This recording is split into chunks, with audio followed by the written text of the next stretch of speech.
Every people has its gods, and every people in the end imagines how those gods will die. Tonight, the story the Norse told when the nights grew long and the cold pressed against the door. The story of how the world ends. They called it Ragnarok. Imagine a winter that does not end. Not one season, but three, stacked one upon the next, with no summer between them. The Norse had a name for it, the Fimbulwinter. Snow drives in from every direction. The sun gives light, but no warmth.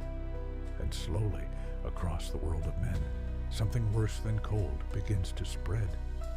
Brother turns on brother. Sons kill fathers for a scrap of bread. The old bonds crack, and then they shatter. This is how it starts, not with fire, with people forgetting how to be good to one another. And the Norse believed the gods themselves could not stop it. They have always known it was coming. And they ride to meet it anyway. To understand the end, you have to understand a wolf. His name was Fenrir. He was born to Loki, the trickster, the god who was never quiet on anyone's side. And from the moment Fenrir was a pup, the gods were afraid of him, not because of what he was, because of a prophecy about what he would become.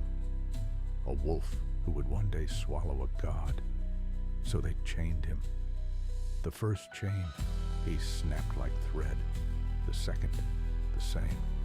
So the gods went to the dwarves, and the dwarves made something new. A ribbon, soft as silk, thin as breath.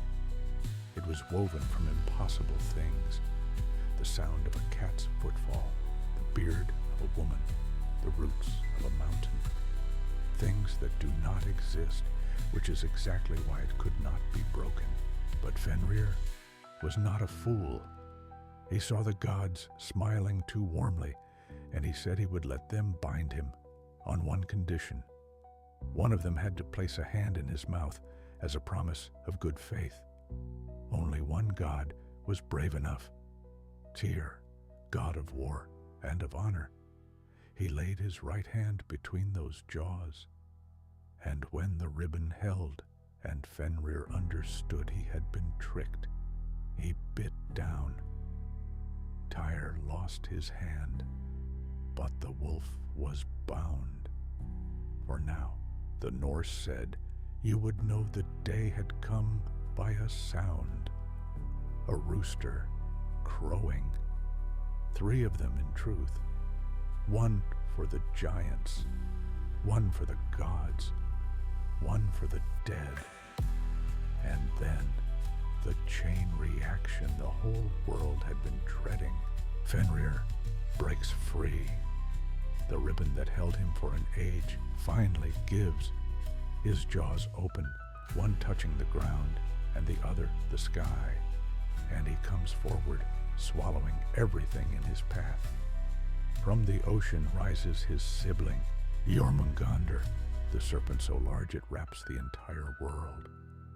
It thrashes onto the land, and the seas rise up and drown the coasts, and the sky itself turns the color of poison. And on those risen waters sails a ship, a terrible ship called Naglfar, built from the untrimmed fingernails of the dead. That is why the Norse buried their dead with clean-cut nails, to starve that ship of its planks, to hold back the end just a little longer. It carries an army of giants, and at the front of it all, riding down from the burning south with a sword brighter than the sun, comes the fire giant, Surt. He has been waiting since before the world began, and he has come to burn it. Here is the part that stayed with people. The gods know they cannot win. Odin, wisest of them all, has spent his whole existence learning the future, trading his own eye for knowledge. hanging himself from the world tree for 9 nights to steal the secrets of fate. He knows exactly how this ends. He knows he is going to die, and he puts on his armor anyway. The gods ride out across the rainbow bridge to a great plain, and behind them ride the honored dead, the warriors Odin has been gathering for exactly this day. Not to win, to stand. Odin goes straight for the wolf. Fenrir, grown vast now, unbound, unstoppable, meets him, and the prophecy comes true exactly as it was spoken. The wolf swallows the father of the gods. But Odin has a son, Vidar, and Vidar wears one strange, thick boot made from every scrap of leather every person ever threw away. He steps into the wolf's lower jaw, takes hold of the upper, and tears the beast apart. The wolf that swallowed a god, undone by a son and a boot made of forgotten things, and Thor. Thor finds his oldest enemy, the world serpent. They have hated each other since the beginning. He swings his hammer and he kills it. He actually wins. And then he takes 9 steps back. 9. The Norse were very exact, and falls, dead in the serpent's poison. One by one, the gods and their enemies destroy each other.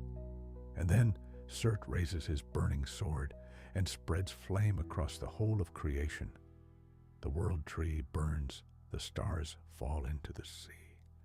Everything goes down into fire and then into water. Silence. A drowned, dark world. And this is where most people think the story stops. But the Norse did not end it there. Out of the water, the earth rises again, green, clean. A handful of gods survive, the young ones, and they walk the new grass and find the old golden game pieces the elder gods once played with. And 2 people, a man and a woman, come out from where they had hidden inside the last tree in the world, and they begin again. That was the belief, not that the world simply ends, but that it ends and turns and starts once more. They did not believe that losing was the same as being defeated. You do your part. You stand at your plane, and the world goes on without you, which is its own kind of victory. That is Ragnarok, the end the Norse were brave enough to look straight at. Next time, we travel far from the cold north to the warm islands of the Pacific, and a serpent so vast it tried to swallow the moon itself. Its name is Bakunawa. Follow the fire, and I will tell you that one too. Until then, sleep well.